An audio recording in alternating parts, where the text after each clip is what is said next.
ஜனநாயக கூட்டணியில நீங்க இணைவதற்கான வாய்ப்பு மீண்டும் இருக்கா? பழனிசாமி அவர்கள் முதலமைச்சர் வேட்பாளராக தேசிய ஜனநாயக கூட்டணியிலே அவர் இருக்கின்ற வரை அம்மா மக்கள் முன்னேற்ற கழகம் அதில் இடம்பெறுவதற்கு வாய்ப்பே இல்லை.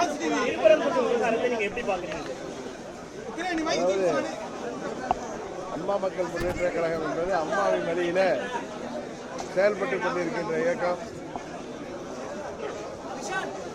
அரசியலிலே மதமும் சமுதாயமும் கலந்து அரசியலுக்காக மதத்தையும் ஜாதியையும் கையில் எடுக்கின்ற இயக்கம் அல்ல அம்மா மக்கள் முன்னேற்ற கழகம்.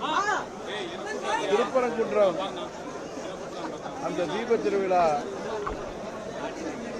நிகழ்ச்சியை பொறுத்தமட்டில் அங்குள்ள உள்ளூரிலே வாழ்கின்ற உறவினர்களாக சகோதரர்களாக வாழ்கின்ற இந்து மற்றும் இஸ்லாமிய கிறிஸ்துவ சமுதாய மக்கள் அங்கே எல்லோரும் அமைதியாக வாழ்கின்ற விதத்தில் மற்ற இயக்கங்கள் அது யாராக இருந்தாலும் அவர்களது அங்கே பொது அமைதிக்கும் தமிழ்நாட்டின்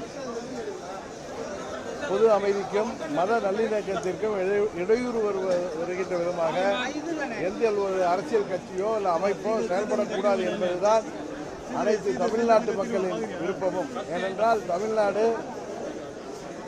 ஜாதி மதங்களை எல்லாம் கடந்து இங்கே வாழ்கின்ற அனைவரும் எந்த ஒரு பேதமும் இன்றி சகோதர சகோதரிகளாக வாழ்ந்து கொண்டிருக்கின்றோம்.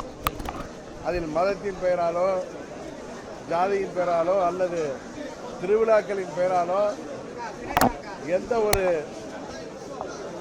இடைஞ்சலையும் யாரும் ஏற்படுத்துவதை தயவு செய்து தவிர்த்துவிட வேண்டும். தமிழ்நாட்டு மக்கள் இது போன்ற அரசியலை உறுதியாக ஏற்க மாட்டார்கள்.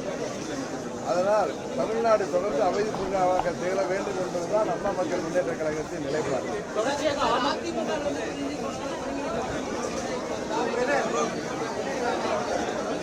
இது நீங்க அண்ணன் செங்கோட்டையில் அவர்கிட்ட கேட்கறது தான் நன்றாக இருக்கும்.